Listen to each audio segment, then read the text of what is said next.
Perfect. Hello, everyone, and welcome to Equilibrium. I'm your host, Bria, and today I'm so excited to introduce Elise Smith. She's an accomplished pastry chef and the owner of WinniE's Bakery. Thank you for joining us, Elise. Hi, thank you so much for having me. I'm so excited. I already love your background. I already love your vibe.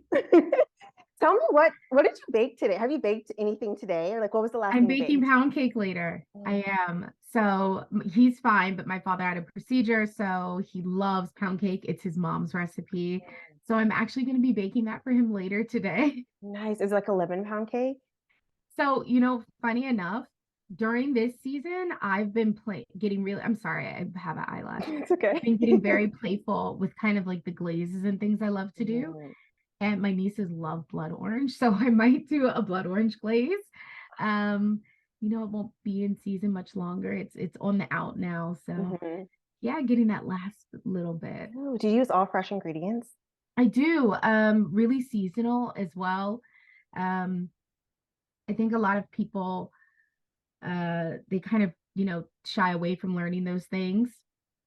But unfortunately, you know, given how our food system is supposed to be set up, things are supposed to come and they go and they come back. Hmm. That's not how the industrial farming complex is now. So things are widely available at all times of the year.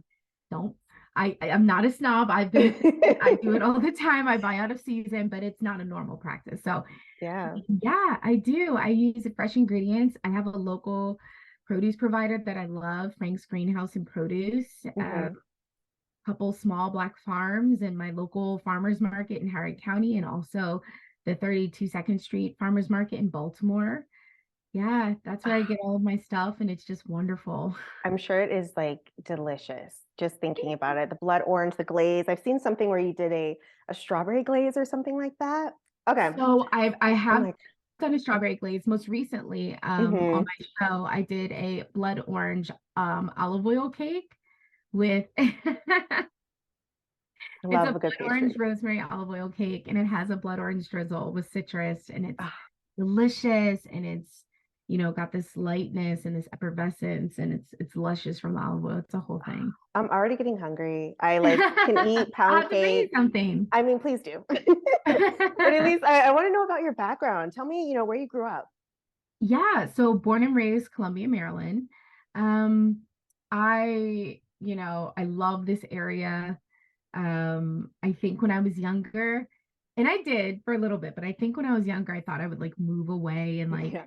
I would only come back under the circumstances of children. But, as I've stayed here to start my businesses, I think I've dug my roots in deeper, and I just love it here. And yeah, there's the benefit of travel. Like That's true. That's true. And it's so there funny that is. like Columbia, Maryland is like ranked as one of the best places to live in America. It is. We're super spoiled. No, it is. It's so beautiful to live here. And I think one of the big proponents of why I love living here personally is it exists as this suburban intersect between, you know, we were just speaking about like Hyattsville and College Park and all of those like adjacent structures for like the college town. You Mhm. have Baltimore here, you have DC over there. It Everything. sits at this little apex within the DMV area. And I love it, you can get to like York, Pennsylvania. I don't know what reason other than perhaps Amish country and Yeah. um and things like that you would have, but like Philly and York are only an hour and 30 tops away, so Hmm. it's a really great place to live. Yeah, you Yeah. have pretty much everything, access to anything you could ever want. Yeah. You talked a little bit about, when we first started your show.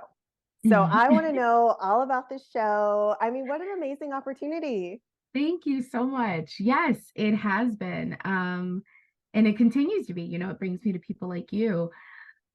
So it's called Bake from Scratch Cakes. It's a workshop series with Magnolia Network, which was started by Joanna and Chip Gaines. And on my show, I talk about a concept that is loosely related to how we taste flavors on the palate. So I discuss something called a flavor star. And really, it's just getting people inspired and also connected to what they're doing, right? So that they can see the other little connections that can be made as they grow in confidence as cooks. Or if they're already a seasoned cook, maybe just making something they haven't before, and just really having fun with it, the flavors, the spice of life, all of those things that we hear growing up that sound deeply cliche, Yeah. they just end up ringing so true and they come up in so many different aspects. And for me, I get to play with those things in the kitchen. So, um, we talk about things that have like a savory undertone, things that are very sweet forward, things that are, led by citrus or sour notes, how to incorporate an earthy bitterness from like chocolate, unsalted or bittersweet chocolate. We discuss all of those things, how they interplay together. And yeah, we make delicious cakes. I mean, it's fun. Now, out of all of the different senses, you mentioned a star. Yeah. So that's just the visual concept to pair with it, to get people to kind of understand how they're all connected at the base, and how they can differently, play together. Yeah. In your cooking and in your baking, Mhm. what flavor would you say that you favor most? Sour. Sour, really? For baking, I like the contrast that exists between sour and sweet. Hmm. Um, I know baking exists beyond the sweetness, like there's savory baking. But for me, I just love citrus is so lively to me, and there's so many varieties, so much more than we realize. I made juice for my family the other day and I grabbed some tanginellos because they were Yeah. so, oh my gosh, they were so beautiful and bright orange, and I Mhm. could smell them when I was in the stand. So I was just like, I need those. Yeah. And it's citrus season. A lot of people don't know that. Um, so, citrus, it lasts a really long time and it has such a brightness, right? And so, good old marketing, American marketing made us believe that citrus, particularly lemons, are associated with warm weather and with Mm. summertime. But actually, this is when citrus is at its peak. And so, I grabbed those tensionellos and made some juice. And um, I made a cheesecake the other day and I put shaved kumquat atop. And if you've never had a kumquat, I really encourage you.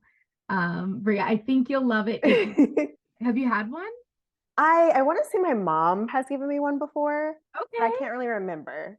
Okay. I know what it They looks like. are We'll say that. they are superbly tart, but the rind is actually where all the sweetness is and all those oils. If you were to eat, like say you perhaps took tea in the morning, right?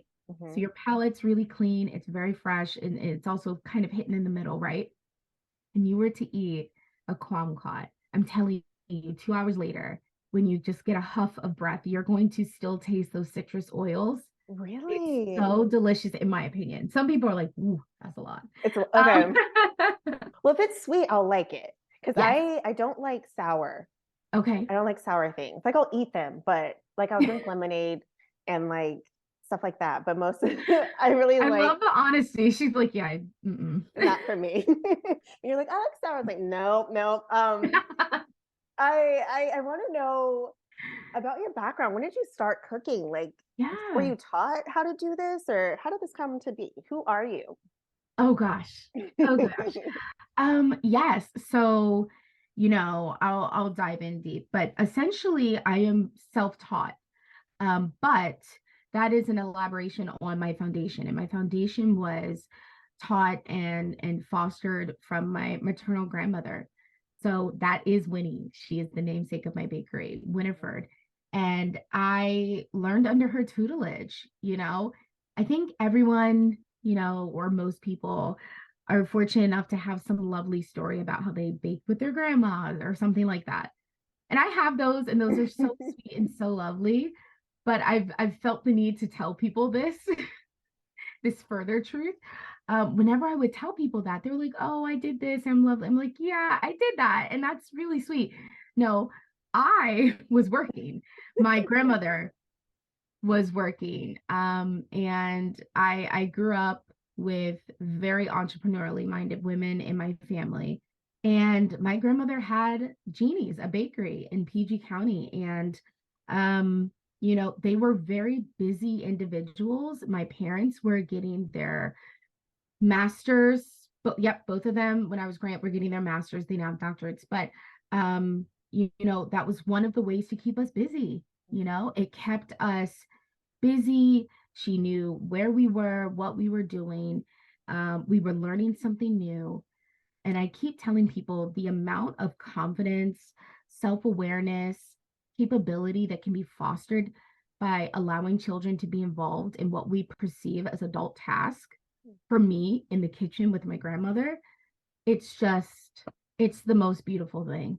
I am over the moon whenever I hear people saying, "Oh, my kid loves to make this or that." And I'm like, you Yeah. see where it landed me. So, Yeah. And you mentioned that, a lot of the bakery is sort of built on these life lessons that you've taken from your grandmother.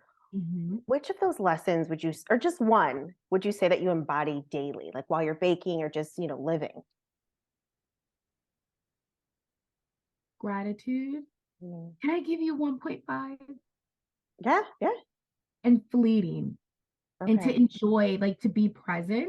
Mm. Like you put all of this love and attention and intention into what it is that you are creating. And if you have it set up, like me, where it's a business, you know, and then it's gone and it's off, you will never see it again.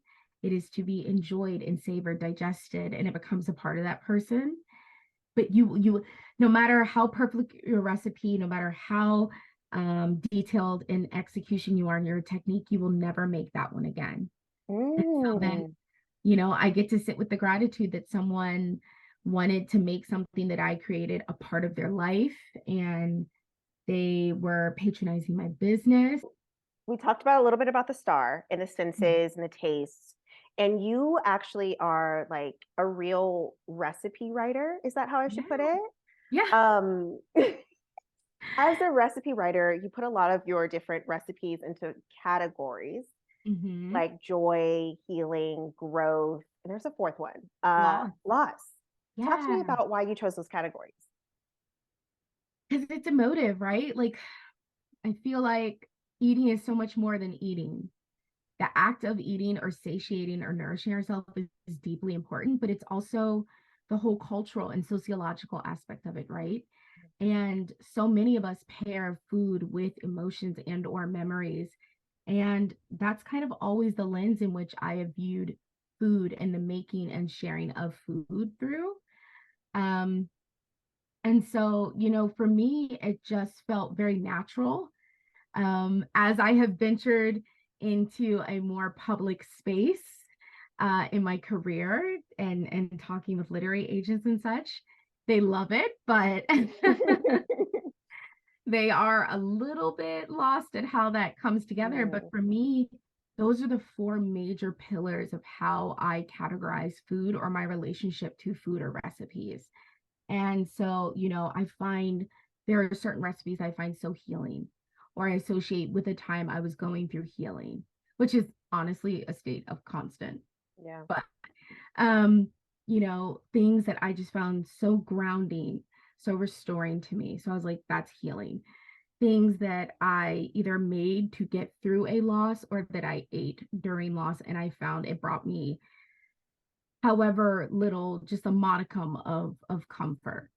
Um, Things that are for growth. It usually means I've been not giving myself the intentional care and the intentional attention to what I'm eating, the relationship of when and how I'm eating. So those are things that are going to be harder, probably a little bit hardier. Um, Definitely things that are foods of the rainbow, heavily green. And so they're going to foster new growth, you know? And then finally, just joy. The things that are just all the delicious, glee-filled, decadent, no apologies, just delicious Mhm. food. And we all need that. And it's all just about balance. And, I want people to have this very open, honest, and exciting experience around food, And a Mhm. lot of that can be found at home and oftentimes made by your own hands. It's okay to go out. I love going out. Um, but yeah, I just want to encourage people to have a deeper relationship with their food and the food that they're creating and eating. And yeah. Yeah. I think the way you put that is just is very beautiful. I think my relationship with food is just very much so just like I need to make sure I'm eating enough vegetables, or, I need to have some green on my plate, make sure it's a balanced meal, and not really thinking about the emotions that come with food, or, my mindset when I'm eating these certain foods. Mhm. And I want to talk to you a little bit about mindset because, like you mentioned, you're always in sort of a state of healing, and you're currently waiting for a stem cell transplant. Talk to me about how food has sort of helped you to heal through that and sort of go on this journey. Yeah. Honestly, because I relate it to all of my relationships and connection, food is everything. Just like family is everything, presence, nature, like all of those things. And I I guess the short long story is I had thyroid cancer when I was about to wrap up my teens into my early 20s, and it was very unexpected. And it was a year and a half, about 18 months battle, but I got cured status, and that was beautiful and wonderful. Um, and then it came back very different. It was this time it is affecting my bone marrow, and it comes from the radiation that cured me of my primary cancer. Mm. Mhm. So, for me, that was just such a blow and so unexpected. I had been cancer free for almost 10 years. And I think you'll find with most cancer patients that it is very much the nature of the other shoe to drop. But, you know, I was just having I have such an appetite for life. And so I didn't focus on it.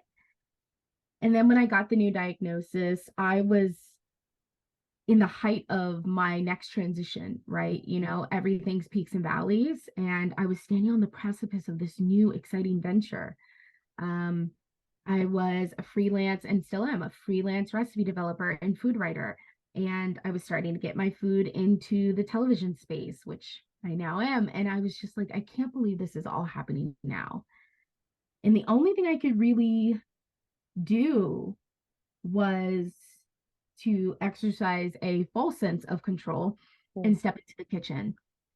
And it just reminded me everything that food has done for me and everything that baking has taught me, and what I learned from my grandmother, who she herself passed away from breast cancer. So, um, for me, it's just such a natural thing. And I could not be more grateful for what it's done for me and continues to do for me. Yeah. I mean, I appreciate that so much. Just, hearing your story, and I mean, it's changed my mindset, which is how I'm, thinking about it, and just the gratitude that you mentioned earlier. I mean, I don't know. I just commend you on the way that you're thinking about things and just kind of leading and taking charge of your life. Um, I think you're so talented. And one of the other things that you do is you have a video production company Yes. that's also eco-sustainable. What Yeah. does this all mean? What does this do? Like, tell me about it. I'm an ecology nerd.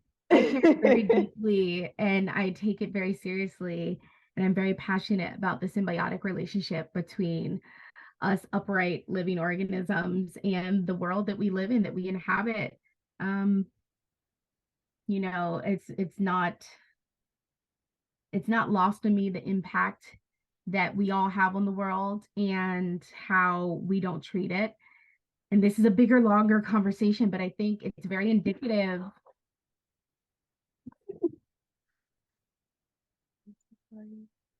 I can't be great. Anyway, I think it's Take your very time. Take your indicative time. of how we treat our world is often how we treat ourselves. And we will do anything and everything we can do to have convenience and fast results and dismiss everything that we know to be true and that is likely good for us, Mm. um, until we have no other choice. And so, with that in mind, I was like, I don't want to live that way. I'm really big about standing firmly in a place of gratitude and living very intentionally. And I miss the mark all the time. Like I don't get it right. Like trust me, I'm not some snob standing on my little box telling Yeah, everyone yeah. to live. But I'm in a privileged position, which is we don't have many inherent, privileges. Right. I'm in a privileged position that I know better and I'm able to do better. And so, as I started to diversify my work, I was having companies reach out to me and I would look at their practices. I would, be really ashamed kind of that they would even think that that would be something I wanted to be a part of. Um, I would look into these companies and I'm like, you're not paying your employees a livable wage. And, Mm. you're carbon positive, like you're very much so the problem. Yeah.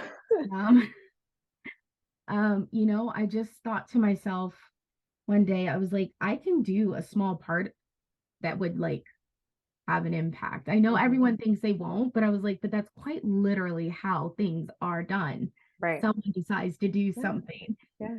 So that's the birth of oECo Studios. oECo is just eco in Latin, and so ecology. Yeah. Yeah. And yeah, I started working with fantastic companies like Beeswrap and WMP Design and EcoP, which is a completely biodegradable and dermatology approved diaper. I've worked with companies like I have a new campaign with Silpat, which is amazing, reusable and carbon neutral in terms of their production. Silicone baking mat, it's the gold standard. And yeah, I've just been so excited about those opportunities. And I was just like, I've been working on shoots for years with magazines and things like that. I was like, I think I have some knowledge I could lend to this. Wow. So why not try? That's like my motto in life. Why not Why try? not? I feel like you probably use that for a lot of your recipes too, where it's like, let me see Yeah. how this goes, Yes, how let's this just play tastes. with it. I think a lot of us, we grow up and things are so serious. And so therefore we feel that we need to regard everything so seriously. Hmm. And that leaves very little latitude for play and exploration and growth. We will get stunted in our habits. Yeah. And I don't want that. Yeah. If it's too precious and I enjoy it way too much. Hmm. Yeah. Well, Trickled Elise, into my businesses. I feel like we could talk all the time. Like, I feel like I have so many more things to ask you, but we are Mhm. running out of time on this free Zoom account. Oh, that's real. Yes, yes, we are. um, Tell us how people can find you, how they can, order cakes from you. How can we contact you? Yes. So you can follow me on Instagram at WinniE's Bakery, which is WINNIES Bakery, all one word. I'm now on TikTok. I'm not invested in TikTok. I don't, Neither am I'm I. going to be Sorry about it. 33. Yeah, I'm it's a for the very young young people. woman, but the social media game is not our game anymore. I totally agree with you. So if you happen to find me, love the support. Thank you deeply. But you can find us on Facebook or you can just head over to our website, which is just winniesbakery.com and shoot me an email, winniesbakery@gmail.com. I am a micro artisanal baker and we do specialty orders, but we also do pop-ups at our local markets all around the state. So Oh, all yeah. around the States. Oh yeah, we've gone up into Frederick, we've done Hyattsville, Baltimore, Howard County, the two different Howard counties, because there's also one at Howard County General Hospital Farmers Market. Yeah. Okay. Okay. With my obligations for filming and other things, I don't do it as much, but Mhm. yeah, I still do. I popped in just last season at the Elise. farmers market. Okay, Yeah. I've got to find you. Yes, absolutely. This has been so great to speak with you. I almost feel like we need a part two, but Yes. this is part one, everyone, putting that out there now. Thank you so much for talking with us and sharing your story. I fully enjoyed it, and I appreciate you for being with us. It was so lovely to meet you, Bria. Thank you for reaching out and thank you for providing me, such a beautiful platform to just sit here and chat with you. So I love thank it. you, everyone. Yeah, we'll see you next time. Thanks, guys. Bye.